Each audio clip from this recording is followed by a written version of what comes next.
മറ്റുള്ളവരുടെ സ്വഭാവ സർട്ടിഫിക്കറ്റിനായി ഒരിക്കലും നമ്മൾ കാത്തിരിക്കരുത്. കാരണം എന്തെന്ന്,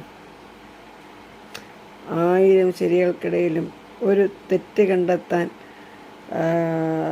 കാത്തിരിക്കുന്നവരാണ് നമ്മൾക്ക് ചുറ്റുമുള്ളവർ, അല്ലേ? ഞാനിന്ന് വരാൻ വൈകിപ്പോയി, ഒത്തിരി വൈകി. കാരണം കുറച്ച് തിരക്കിലായിപ്പോയി കേട്ടോ. എനിക്ക് ഫോൺ കയ്യിൽ നിന്ന് താഴെ പോയി. അതങ്ങനെ. അപ്പോഴേ ഞാൻ പറഞ്ഞത് ശരിയല്ലേ? മറ്റുള്ളവരുടെ സ്വഭാവ സർട്ടിഫിക്കറ്റ് വാങ്ങിച്ച് നമുക്ക് ജീവിക്കാൻ കഴിയില്ല. നമ്മളെ കാണുമ്പോൾ അയ്യോ പാവം എന്ന് പറയുന്നുണ്ടെങ്കിലും തിരിഞ്ഞു നിന്ന് നമ്മുടെ കുറ്റം പറയുന്നവരാണ് നമുക്ക് ചുറ്റിനുമുള്ളവർ. അത് നമ്മുടെ വീട്ടിനകത്തും സമൂഹത്തിലും കാണും. അപ്പം അത് കണ്ട് നമ്മൾ ജീവിക്കരുത് ഒരിക്കലും. നമുക്ക് നമ്മളെ അറിയാം, നമ്മളെ ദൈവത്തിനറിയാം. അവിടെ മതി. അവിടെ നിന്ന് കിട്ടുന്ന സർട്ടിഫിക്കറ്റിനാണ് എന്നും നിലനിൽപ്പുള്ളത് കേട്ടോ. അപ്പോൾ അതറിഞ്ഞ് മുന്നോട്ട് പോവുക, ഇല്ലേ?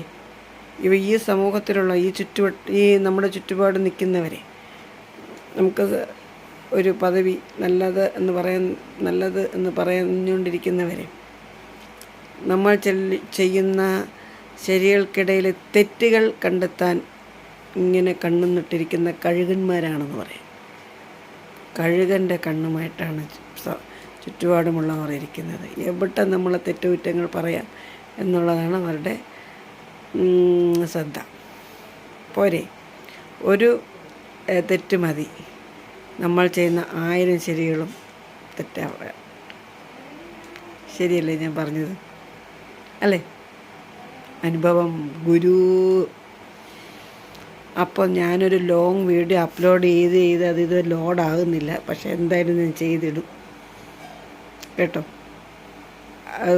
നെറ്റ് ഭയങ്കര സ്ലോ ആയത് കാരണമാണ്. ഇവിടെ എന്തോ വീട്ടിലെ ഇതിൻ്റെ പ്രശ്നമാണോ എന്നറിയില്ല. അപ്പോൾ നമുക്ക് വീണ്ടും കാണാം. ഓക്കേ, ഇന്നത്തേക്ക് ഇതുപോലെ. ഇന്നത്തെ ശുഭദിനം. രാത്രി വരുന്നല്ലേ ഉള്ളൂ. ശുഭദിനം, ശുഭസായാഹ്നം. എല്ലാവരും സന്തോഷമായിട്ടിരിക്കുക കേട്ടോ.